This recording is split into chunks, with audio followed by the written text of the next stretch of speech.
Ich hocke in meinem Bunker mitten in Berlin. Ich habe Blausäurekapseln und genug Benzin. Die Luftwaffe ist futsch, die Marine das Heer. Der Zweite Weltkrieg macht keinen Spaß mehr.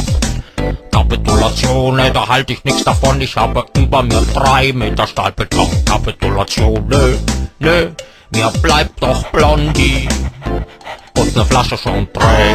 Adolf, du alte Nazisau, kapitulier doch endlich, Adolf, du alte Nazisau. Das habt ihr euch so gedacht, dass ich kapituliere? Adolf, du alte Nazisau, kapitulier doch. Ich kapituliere niemals. Adolf, du Sau. Ich bin mit 53 Leitern im Kriegszustand und die bomben nicht auf England, sondern Deutschland. Diese alliierten Bomberverbände nerven, weil die nicht nur Bomben, sondern Bombenteppiche werfen. Keiner hört mehr auf mich, jeder macht, was er will und hinter allem steckt dieser Churchill. Das tut weh, das tut weh. Ich steh allein da mit Blondie und ner Flasche schon dreh. Du alte Nazisau, kapitulier doch endlich. Nein, ich kapituliere nicht.